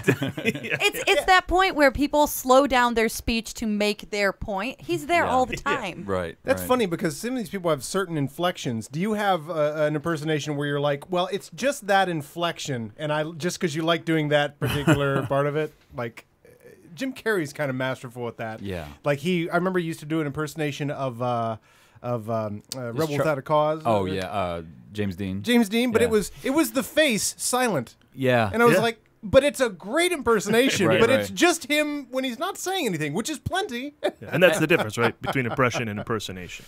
Impression. You take on the look, right, with an impersonation. Yeah, I would say so. I would say so. I mean, there's impersonators in Vegas, especially, who can kind of do the look and the song and dance or whatever. But I think Jim Eskeman have always said that what we try to do is get the closest approximation to that person's voice as we possibly can, and hopefully in the meantime, our expressions are matching their look, and we're moving in the same kind of way. That's where we get excited when we feel like we're actually embodying the character. I know that sounds kind of weird, but I notice you don't do we're the kind of thing. nerdy like that. I notice you don't do the thing where you turn around. And the old classic. Pull your hair back. When did that start? Adam West ordering a hamburger would go a little something like this. I don't know where that started. In the Catskills, I imagine. is where In the that started. Poconos. Yeah. Are there any great female impersonators right now? There are. Actually, we have a number of them on our show. Angela Hoover, Dana De Lorenzo, Melissa Villasenor. Oh, wow. There's fantastic I female wanna seek them impersonators. out, 'cause- You know, it's a bummer. I think female comedians in general don't get the credit they deserve, and it's because for so many years they weren't allowed to be funny. Women just Jerry Lewis wouldn't let them. Yeah, he's like, no, you can't do it. I don't want you doing it. Is that Jerry Lewis? I don't know what. But because I was going to request you yelling at his kids, but anyway. Fine lady. Get in here and clean up the dishes. Right. No, it's a good day and age. I feel like women are really starting to like Tig Notaro. I think she's one of the funniest women and one of the funniest comedians out there. And women can be funny now. It's okay. It's not like this thing in the 80s and 90s where it was like, oh, it's kind of weird if you're a female comedian. It's being a little bit more accepted. And I think it's a good thing. Yeah, and there's a lot of distinct female voices out there. Yeah. So I imagine there's got to be impersonators taking on Roseanne and Yeah. Oprah and whatever. I would think. Absolutely. Yeah. So where can people see the Impression Guys? I've watched it on YouTube. Is that pretty much the place to go to watch that? I think it's the So only it's place video. to go. Yeah. It's I don't know if it's it was on YouTube.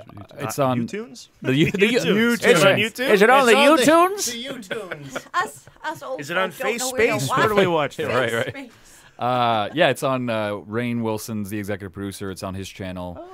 Soul Pancake is the name of the YouTube channel. So just type in The Impression Guys, and there's 6 episodes up right now. Cool. And you type like this. You have to type like that. It's It's like talking the phone. Like it you're looks like you're that. Mozart. You're just Season playing- 2 is coming. Is it working? Or Yeah. Well, they have to do 1.5 first. 1.5. Oh, that's yeah. right. Because they got picked up for a couple more That's episodes. right. Season 1.5. So I've been listening to the show, Paul. All right. All right.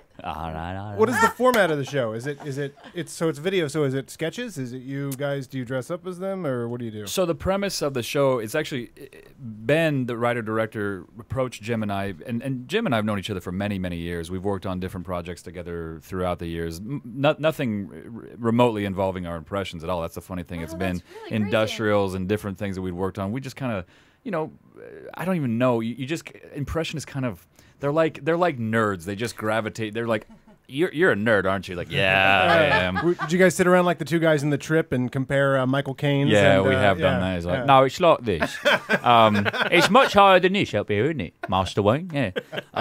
So They did it in that one bit that we were watching. You nailed it. It's Yeah. he's like, yeah. I love that movie so much. Your Did you do Clooney's is Alfred funny. talking to Brad Pitt as Batman? Yes. So, Master Brad, you have to stop having so many babies. You've got 18 already. I feel like that's enough. I don't think you need any more. Yeah, but listen, Angie thinks they're cute. And honestly, I think they're cute too. I don't know all their names.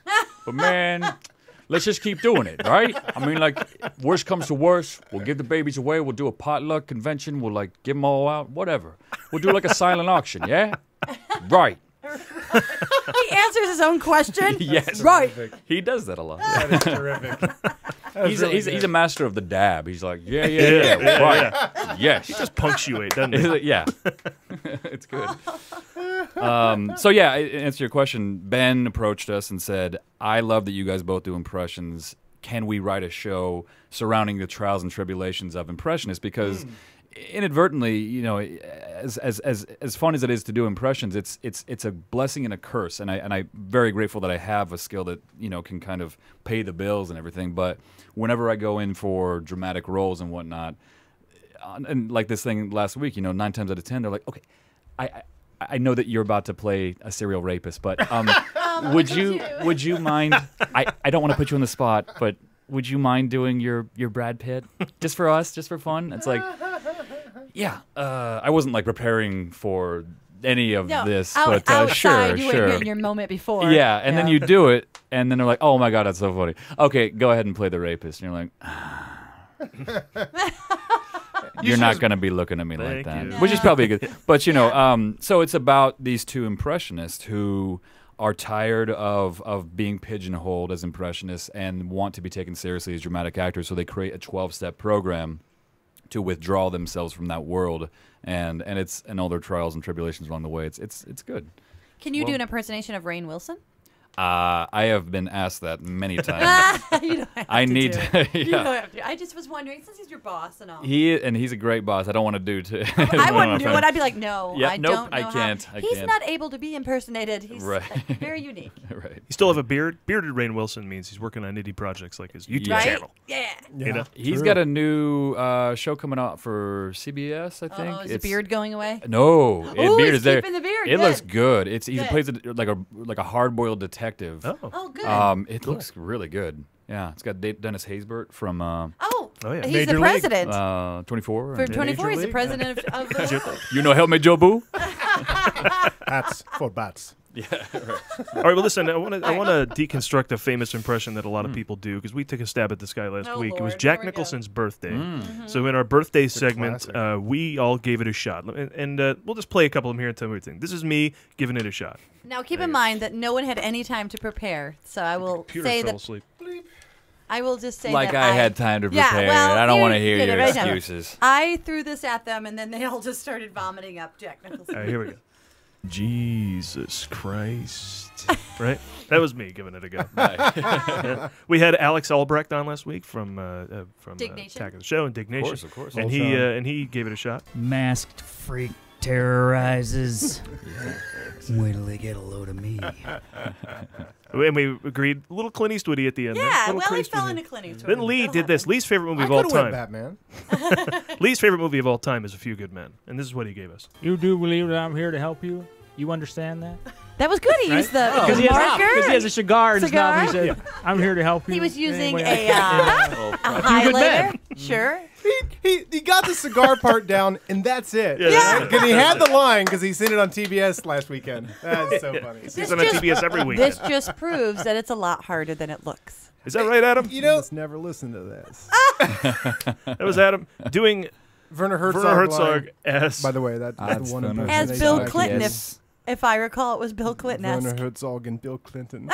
Werner You has must never such a listen to clipped this. voice. He's very interesting the way he speaks. It's very close to Look, if you Christoph would like to talk Waltz. to somebody about It's- Werner Oh. Herzog. Yeah. That's true. Do your impressions ever meld into another place and you're like trying to pull it back? Yeah. Because Yeah. you got to see it going there and you're like, no. Absolutely. You could dovetail pretty nicely from Werner Herzog to Bill Clinton, right? Can you do that? Yeah, they're very similar. I think you can. I just about did it. That's I mean, I have this certain way of speaking. I just feel like this is the way you have to do it. I did not have sex with that woman, Monica. Yeah. Because the woman was beheaded at the It's a time. woman. you must never look at this dress. Yeah.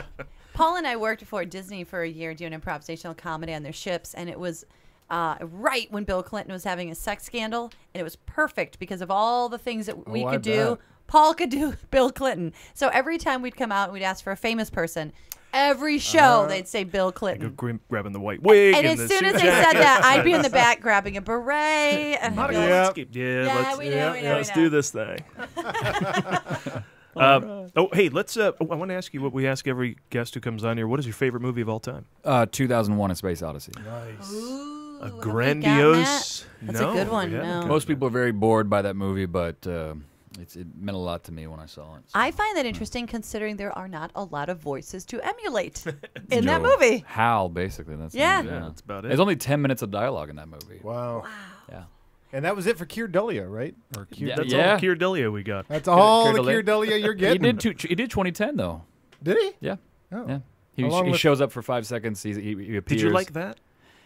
When I was a kid, I went, "That movie's awesome." Since Yeah. then, I went, "Wow, what was that? That was the '80s." Who is Yeah. that? John Lithgow and Roy Scheider? Right, yeah, and right. Peter Yates. It's not movie. bad. It tries to wrap up everything, and part of the appeal of 2001 for me was that it posed more questions than. Is that why it meant so much when you were a kid? Just that whole part of it. From a philosophical standpoint, I've never seen a movie that has posed so many deep philosophical questions than that movie has. I can't think of another movie that's come close. You know, I think. Well, it says so much with what it don't say. It doesn't Yeah. say. What it don't say. What it don't say. It says so much say with what it good. don't say. Try the red stripe. Who brought to you by Jamaica man? You do a Travolta, don't you? Yeah. Apparently, you never saw a little movie called Avatar, which I did see asked that. a lot of questions It did about. ask a lot of questions. Yeah, I didn't see that. Very either. highbrow. Question: Have you ever watched the last 20 minutes of 2001 synced up to Echoes by Pink Floyd? I have, of course. Isn't it so much better? Well, do you know why that syncs up well to that? Well, originally they were going to get Pink Floyd to do the music. Kubrick commissioned them to do that. Oh, wow. So did he edit that last sequence to Echoes by Pink Floyd? No. Quite the opposite. Yeah. Echoes was recorded for that Jupiter and the Infinite Beyond. What? Yeah. So they recorded that for that because if memory serves, the Echoes album came out in 1968 or 69, the same year that the 2001 did. Oh. So did they get a clip of the movie and then make So why the didn't they music just take? fit? They thought it was too trippy. They thought that for the studio said it's too out there. It will never sell. Wow. You know. But the music that's in it is like It's pretty weird. Makes you itch. Yeah. Yeah, Yeah, exactly. Oh no, that's not trippy. Put that in there. Put a bunch of Theremin? Yeah. Is that Put a bunch of theremin falling down the stairs. I That think won't freak people out. If you started after the third chime in Jupiter and the Infinite Beyond, that's when you're supposed to start it, and it's perfect. It lines up beautifully. Yeah, it to the point where the final crash of the song crashes to directed by Stanley Kubrick. Right. It goes boom. It's really again Stephen Lewis credit for this. Show me this. Pretty great. Amazing. Yeah. Wow. Yeah. Pretty. Yeah, I'm a nerd. He's also queued I up like the it. beginning of it to another Pink Floyd album, "Wish You Were Here." I think it actually goes quite well to the beginning. Oh, of it. really? Not quite as well, but anyway. Yeah. I had heard a thing about Wizard of Oz too, with Dark Side of the Moon and Wizard of Oz. Once you've seen that was the first one I'd heard of. Yeah. That was the first one. Once you've seen 2001, that one's not that great. Really? Nah. Yeah. Well, now we know why that one's done on purpose. Oh yeah, you're right. That one's very good. Cool. Hey, you learn something every day. Yeah. Let's go from the greatest movie that Ross has ever seen to Tron. What did you see this week? Nice. Oh, we're not doing Jack Nicholson. Oh well, we were playing how bad we that's were right. at it. Oh, okay. Yeah. You gotta do yours. You want to tell us how? how to do it. I didn't know. Give I didn't us know. a tutorial. Give us it's a one part this, a one part So I think Pull your hair back. You pull your hair back, right? Yeah. I already All did about that. the grease. So the thing about Jack Nicholson you got to remember is looks that like it's him. all in the cheeks, right? The high cheekbones. You got to pull this back and pull the teeth forward like that. It's all about talking through your nose and sounding a little bit nasal right there, right? That's amazing. He You're looks creepy so, looking he looks too. just like him when he does it. And when he looks Mrs. at you out the corner of his Mulroney. eye, it's creepy. Yeah. Wow. I specialize in creepy. Yeah. So it's to your friend, I would just say Batman terrorizes. Wait till they get a load of me. Oop, oop, oop. And it goes on from there. So. Very nice. Right on. Thanks, you. Of course, I'm still gonna That's suck exciting. at it, but that was good to. Thanks. No, you just All about the changed your cheekbones. face, You dude. just cheekbones. Dude. I have a question. Are you a Yeah. really good singer? No. Shut up! I would No. think you have so much control over your voice. Don't tell him to shut up. We need him to keep No, I talking. mean- We're doing an interview show. Karen, come on. I can't believe that you have so much control over pitch and for placement. For example, right there, you knew to place it right here in the front of your mask. Anyway, are you sure you can't sing? I'll try if you want me to. I'm just saying. Are you in recording? Get out of town because you keep hitting the table. Oh, I'm sorry. That's Karen's shut up stance. Shut up! Shut up! It is a lot of shut ups there. Couldn't believe it. So I'm sorry. I just That was Yes. a great Nicholson. That's Actually, one of the only amazing. impersonations I do is a singer. Oh, who's that? Beyonce? Peter Say Gabriel. it's Beyonce. Oh, Peter Gabriel. I Say love it's Peter Gabriel. Beyonce. Red rain is falling down. Red rain. You do Randy Newman, and that's I do Randy Newman. That's Well, true. You're yeah. right. Well, we just come in here with a bunch of friends and we're going to a Toy Story. That's kind of Stewie Griffin, isn't it? Well, I don't know what just happened. you got a friend in me. You got a friend in me. I just do Werner Herzog and Ted Knight. Go ahead. I was gonna say I love Lyle Lovett, Danny. and so I make him do Lyle Lovett, even though I don't know if he likes doing Lyle Lovett. Yeah, I love whenever you have him like He's talking got a between way. songs. He's got a way in concert. Yeah. It's like, on piano, Jim Cox. He just takes these huge. On the drums, the one and the only Russ Kunkel. That's great. Oh, here once we were at a concert and this girl goes, "Lyle, I love you." That's because you don't know me. He just takes his big space. Wow. He's awesome. Anyway, that's just The my former Miss Julia Roberts and former Mr. Julia Roberts. I know, isn't that amazing? Mr. Cool. That was weird. So what did you see this week? Let's burn through a couple of titles real quick. Anything out there?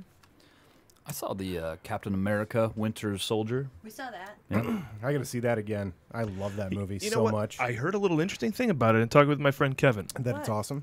I think it's awesome. He said he would. Now, spoiler alert. Okay, we're gonna go full spoiler alert on this. Get off your ass. You've had a month. Spoiler alert: you're sitting on your ass a lot. Yeah, you've had a month. He would have liked the movie more if Hydra was not involved in it. That Captain America was merely striking out against our government, acting in a corrupt manner. Are you saying Kevin Will? It's not comic book enough. Yes, I am. That's why, because Kevin Will loves stuff like that. Yeah. Yeah, but this is the tightrope act that the first one walked anyway. It's this patriotic, superhero, and and that's a very hard thing to have that goodness across. So the way they set the first one up so well that him denying the government's order. I mean, it is the government that he's at first saying. Yeah, I'd say because that was my argument, is that you get that enjoyment of Captain America being more of an embodiment of America than America is. America. America that he's going against. I think America's great. I'm a big fan. I'm just happy to be here. I've been doing a lot of paintings. I don't know if y'all saw them. They're good. George W. Bush, Acrylics. Super Soldier. You painted Captain America? Super Soldier. Yeah. I paint everything. Do George Bush delivering Tommy Lee Jones lines from Captain America. For the first. Sorry, I'm doing mashups. We need to. I was doing too much. I was doing a mashup with Tommy Lee and Bush. We're gonna build a super soldier.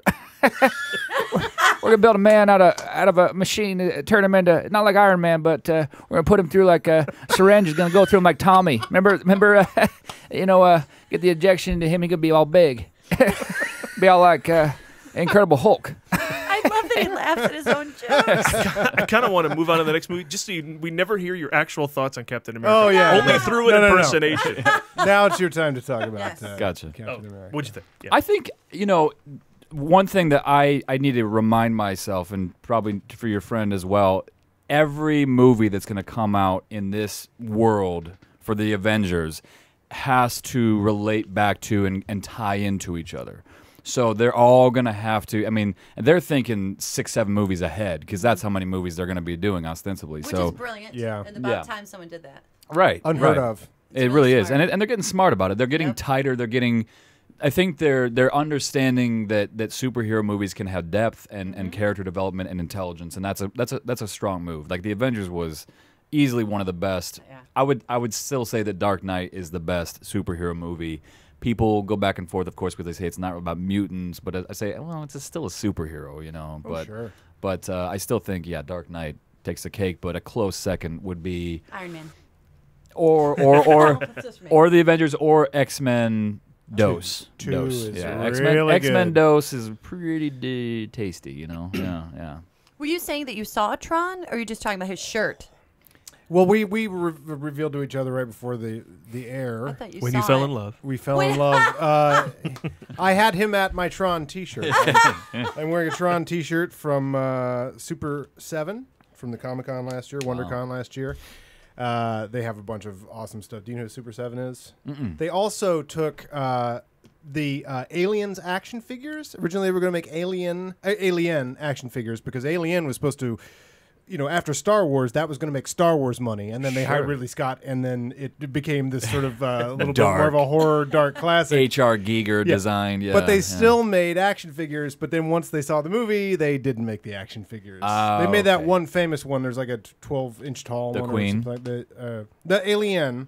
It's just the Alien, so 79. Oh, so without the Queen. Yeah, right, of course. And this company called Super 7, they bought the molds, and they made the action figures, but to give them away to fans, I don't know if you remember Star Wars, they didn't have toys the first year Star Wars came out, so they gave you a stand and a coupon for them. Oh, that's right. right. What they were selling at the Comic-Con last year and it was an exact replica, that Star Wars Sears giveaway. Anyway, very clever. I have an clever insane amount of Star Wars collectibles. It's embarrassing.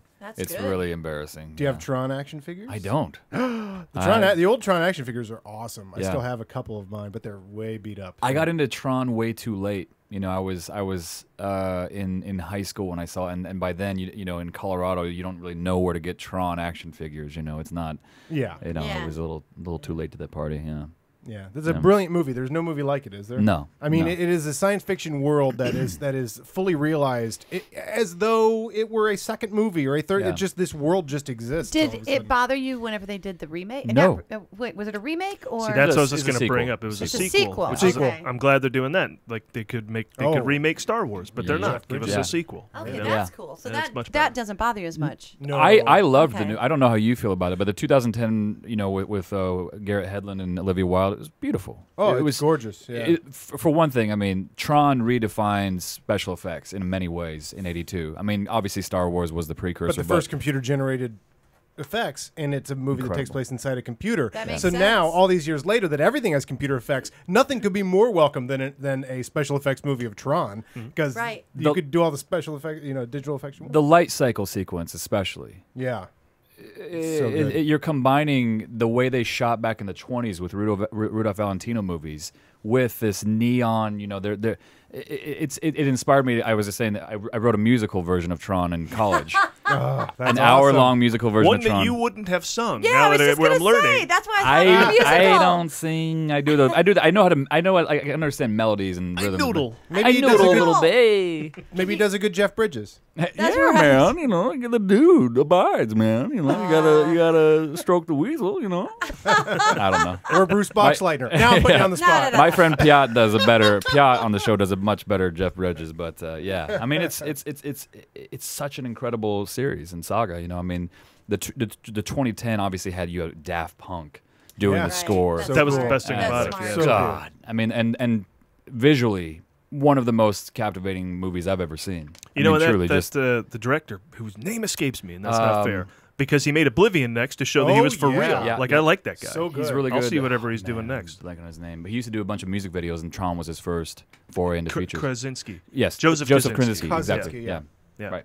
He's Awesome. good. Yeah, and Oblivion was awesome. What a brilliant follow-up. Like another fully realized world. It's funny that they had someone that could create a fully realized world like that, and they gave him a world that already kind of existed that he really expanded. Great guns in Tron 2. Yeah. Which is called Tron Resurrection or something. Legacy. I just call it Tron Legacy. Legacy. All right, well, let's get on to the grand finale So of the Captain America, show. did you like it? Oh, I did. Yeah, I did like Captain America. Yeah, said as much. Let's get to the finale here of every showcast. Karen's birthday, celebrating the birthdays of those who make the movies. Take it away, Karen. So exciting. Let's start off our birthdays this week by wishing a very happy birthday to professional wrestler turned actor, turned professional wrestler again, Dwayne "The Rock" Johnson, who turns 41 but can play anywhere from the People's Champion to box office champion. That's nice. The Rock is going to do to you exactly what he does best, He's and so that's good. lay the smack down on your candy ass. Nobody greater with a microphone in the arena. He The just people's owns elbow and the that. people's eyebrow. That's more Patrick Warburton. Like, hey, Peter. High five. Boom. High Boom, five. right here. Give her the elbow. Hey. Now, Paul and I think Adam's going to join, we're all part of this thing called the Rotoflix League. And so it's fantasy football, but for movie geeks. Do you want to join? You do The Rock, don't you? Yeah, can you do it? Yeah, a little bit. You do the eyebrow. That used to be on your license plate or license all the time. For Let me tell you what The Rock's going to do. The Rock's going to take this microphone. He's going to polish it up real nice. He's going to turn that sumbitch sideways and stick it straight up your candy ass. There's a lot of blowing out the microphone when you do The Rock. But I was going to say that we're putting together our fantasy teams, and so we're going to be drafting soon. And so now I'm starting to pay attention to the big blockbuster movies that are coming up because I want to make sure that I don't mess up and just pick Julia Roberts for everything, and then she's in no movies. So I realized that The Rock is going to be starring in Hercules this summer. Well, as a matter of fact, we here at the Movie Guys are very on the cusp. People from the studios like to send us clips of the movies before they even come out in theaters. Oh, cool. We get to hear the Hercules here? So it's kind of exciting because I have a clip from the summer blockbuster release of Hercules, directed by Brett Ratner, and it's going to open July 25th. So let's just take a listen to this. First time you're going to hear it. Hercules, hero of song and story. Hercules, winner of ancient Yeah, it's exciting. glory. It doesn't matter what your name is. Oh, it all turned on you there. Weird. Wow. So nice throwback, though. It is. I think they're trying to make it accessible to all those people that like the cartoon in the 60s. Turn that sumbitch sideways and stick it straight up your candy ass. Paul, that was an amazing. Did you like that? You even did Here, the crowd try doing The noises. Okay, here we go. Ready? Yes. Surrounded by the millions and millions I'm of cheating. the Rocks fans, all chanting his name. Pretty good. That's control, right? That is control. Yeah. He just owned 30,000. I mean, we've all been there. We're doing a live show. You stutter. He never stutters. No. Doesn't have a misguided step. That is like Stone presence. Cold is also very on top of that stuff. Anyway, let's keep celebrating birthdays. music. Hey, do you have a Dwayne The Rock? You did a little bit. Just the. Yeah. Hey, the people. It's again. It sounds like He Patrick. sounded. Wait a minute. He sounded like. Hey, boo boo. Yo, yo. That was The fantastic. people's choice, the people's elbow, the people's eyebrow. That's right, Peter. Dwayne the Patrick Warburton. I think I can do it. Do you smell what the Rock is cooking? I can do it. Great. That's fun. Next up, let's wish a happy birthday to Daniel Day-Lewis, who turns 57 but can play anywhere from a Guido to Abraham Lincoln. Now get this. This is kind of crazy. I'm from a very small hick town in Western New York. So I first saw Daniel Day-Lewis in the movie My Beautiful Laundrette. Oh, yeah. I've seen it. Which I rented. Very from underrated. I rented it from this place called the Sinclairville Superette, which is a town of about 600 to 1,000 people. And the Superette is this little store in the middle of town that has 1 or 2 gas pumps. And you go there to buy your bread and milk and those kind of things because the nearest town is 40 minutes away. And it snows so much there that you're lucky to get to the Superette. So I went in there. It was like in the 80s, and they had the little video where you actually go and take the video up to the person. They maybe have 100 movies. And somehow they had My Beautiful Laundrette, which we all know is about homosexuality and 2 people who fall in love and own a laundromat. I rented this thing. I'm watching it. My dad walks in. He's like, what the hell is that? I'm like, oh, I don't know. Guys are making out. I don't know how they got that movie. No, it's still to this day. It played in my hometown, too. And when I was working at the movie theater, and I just see people, rednecks walking filing out. What the hell? Yeah. This place, the Superette, sells guns and ammunition. And on the walls are stuffed turkeys and deer head from the different people who have gone there and gotten their licenses. I don't know how they managed to do it. But that's pretty amazing. Pretty exciting. So Daniel Day-Lewis just recently won an Oscar, as we all know, for Lincoln. And that made him the man with the most Oscars for a leading actor in a movie. So what other movies did he win for? Do you guys know? He won There for Will Lincoln? Be Blood. He won for Lincoln. There Will Be Blood, and one more. My Left Foot. Yes, very good. So that leaves 8 other actors who used to have this title. They were all tied for having the most Oscars for being an actor in a movie. So now, does anybody know? And when you say the name, please impersonate them. Any other names of actors? There's 8 of them. Two-time winners? 2-time winners of Best Actor. Gary Cooper. Well, Jack Nicholson, wasn't he? Yeah, well, I don't Wait, I'm going to try this now with I the cheeks need to up hear and the teeth forward. Jack Nicholson. Oh, that was better. Was it better? Yeah. I love when you pointed at me and look at me funny. That was good. You said one, and you did it in the voice. I said Gary Cooper. It was yes. What is it? High Noon. And I don't know what Gary Cooper Just sounds like. So that a was couple perfect. of those guys got nominated for so many things. Another one's got to be Jimmy Stewart, right? Oh, Jimmy Stewart. There you go. Oh, okay. Yeah. Also, there you were doing. You had it. I got one. Tom Hanks won twice. I mean, in the 90s, he won twice. Wilson! Do you do Tom Hanks? No. No, you said one. You were right. I did? I'm not crying at the Oscars. I thought you said Marlon Brando. Maybe I was wrong. Marlon Brando, yeah. I think I remember the second time I won an award, I sent a squaw in my place. Did you she was really? She was a lovely Indian girl I was seeing at the time, and I was protesting the Vietnamese war because I didn't agree with it, and I sent her in my place, so... Such a little. I didn't really feel like going. It was I was eating a Hogan, a big old hoagie, and I got bloated, and I just decided to stay home. It's so big, it's a Hogan. It's a Hogan. Do you guys? Okay. Hulk Hogan brand hoagies. Ooh. Now I this do person. I do a young Brando. Hi guys. That's good. I'm the wild one. He was a little higher pitched back then. Yeah, that was more good. Godfather's kind of what you were doing, but I went. One of the guys I don't know, so you probably might not say it. Frederick March. Oh, I don't know him. I don't know what he sounds like or anything. But Dustin. I can give you a little Frederick March. Can you give me a little? Thank you very much for this Oscar. Is that Frederick March? I have no idea. No, you're so stupid. But here's two more just for fun. Sean Penn. Anybody got a Sean Penn? Yeah. No.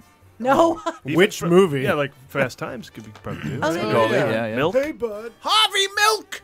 I promised the people of San Francisco something. He's a It's pointer kind of it, too, right? Yeah, big pointer Yeah. when he was young. Hey, It was that's more a nice more of a jacket. left hand gesture like this. Yeah, like. You sort of sound like Jerry Lewis. Yeah. And Dustin Hoffman. He's the other Oh, one. yeah. Anybody? Big boy did it. Big boy did it. Big boy did it. Why is it every time you go to an impersonation, Dick you go back to Tracy. Dick Tracy? Because everyone was in Dick Tracy. Literally every actor was in Dick Tracy. It's me. Oh, also- It's me, Michael Dorsey. You said I'd never work in New York. Michael, I begged you to get therapy. Little Sidney Pollack and That was nice. Now it's also Casey Kasem's birthday. Dorothy Oh, wow. Oh, yes. Would you like to send out a birthday greeting to yourself, Casey? Here's going out to the one and only Casey Kasem. We love you. We've enjoyed your voice over the years. And here's to take us away. We're going to go out to Beyonce. All the single ladies. One last time. This one is about kids and pets and a situation that we can all understand. Sing along if you know the Kids words or to pets this. or neither. It's from a man in heard this? Cincinnati, Ohio. And here's what he writes. Dear Casey, this may seem to be a strange dedication request, but I'm quite sincere, and it'll mean a lot if you play it. Recently, there was a death in our family. He was a little dog named Snuggles. But he was most certainly a part of... Let's go start again. Let's start again. From coming out of the record. Play the record, okay? Please. I wish I knew all the words to this. He gets so mad. See, when you come out of those up-tempo goddamn numbers, man, it's impossible to make those transitions. And then you got to go into somebody dying. You know, they do this to me all the time. I don't know what the hell they do it for, but goddamn it, if we can't come out of a slow record, I don't understand it. Is Don on the phone? It's Don on the phone. Okay, I want a goddamn concerted effort to come out of a record that isn't a fucking up-tempo record every time I do a goddamn death dedication. Now, make it, and I also want to know what happened to the pictures I was supposed to see this week. Now watch this. This is last goddamn time I want somebody to use his fucking brain to not come out of a goddamn record that is that's up-tempo, and I got to talk about a fucking dog dying. And then right after Happy that, birthday. in the clip he goes, hi. Yeah. This is Casey. Yeah, he goes right into the nice word. Tonight's Snuggles, dedication. we're so sorry. Wow. And also, Seinfeld's birthday. There were just so many I didn't have the ability to... He's great. We love Seinfeld. He's great. I did not like him. Everybody loves him. Everyone loves him. He loves the food. He loves the airplanes. What's the deal with his birthday? I love it. How old is he? No one knows. I don't know. He hasn't aged a bit. What? Timeless. And lastly, I want to wish a very happy birthday, and you don't have to impersonate him, to Ray Parker Jr. Do it. Unless, of course, you can. Well, I just sing the Ghostbusters. Right? Can we just all sing the Ghostbusters? Yeah. With the other woman. Yeah. You sounded like Clinton as How's well. this start out? That's right. If there's something strange. Well, I know a lot about the other Something woman. strange in the neighborhood. Who you gonna call? Ghostbusters! Like that. It takes up an act. Ghostbusters. Ghostbusters. He turns 59, but can play anywhere from a Detroit studio musician to an Oscar-nominated writer for Best Music. Original song for Ghostbusters. Oscar-nominated. But does anyone know what he lost to? Purple Rain. No, Stevie Wonder's I Oh. Just Called to Say I Love For what You. song? For what movie? That's The Woman in Red. The Woman in Red, yep. Oh. And, of course, I like to hear celebrities sing. So here's a little Ghostbusters. Wait, this celebrity sang a song? Yes, isn't it amazing? It's what he's known for. He has 53 credits on IMDb. Oh, wow. 50 of them are credits about Ghostbusters. In the cartoon and the this and the TV special. Anytime it's on any movie, he gets credit for it. Right? What a phenomenon, though. This would have just been a great movie. Yeah. But it just became this is part of the phenomenon. Yeah. It's like if Raiders of the Lost Ark just has the score to, I don't know, Radio Flyer, it's still a good movie, but they're just this. Yeah. This is 84. This is Mr. T and Michael Jackson and Ronald Reagan and everything. Yeah, Right? it is. It's all right here. Well, that wraps another Movie Showcast, everybody. Follow us on Twitter at The Movie Guys, on Facebook at facebook.com/The Movie Guys, as well as YouTube, iTunes, SoundCloud, Vine, Instagram, LinkedIn, all that shit. You guys are on everything. We are. That's good. We're like a rash. You're just everywhere. Thanks to Ross Marquand. What's the latest thing to plug? What should people go see right now? Well, check out the House of Thrones parody. Check out the AT&T True Detective parodies. Cool. And coming up, an X-Men parody? Oh yes, we're doing a Mad Men / X-Men parody and the history of bromance. That's great. See, I've Justin seen Timberlake, those Jimmy two, Fallon. so that'll help me. Yeah, so check it out. Thanks also to Jamie Clark Yelvington for watching the board and providing stats and corrections, and Steve Scholes for his writing contributions to the show every week. And remember, you can find everything we're up to at themovieguys.net. We'll be back next week. Great new guests, 3 new films to talk about. See you then. So whenever Paul and I do karaoke, we like to play this song, and then during the breaks, we quote the movie. So, for example, right here. Oh, he's got to sing a little bit. So we'd be singing this, whatever. And Cole. She sleeps above her covers, 4 feet above her covers. This is a different look for you. You don't think they won't be able to see it from the street? You're good. Drive by and not see the sign. There you go. My name is Peck. You can believe Mr. Pecker. Is everybody getting this? Cats and dogs living in... So be good. For goodness sake. Whoa.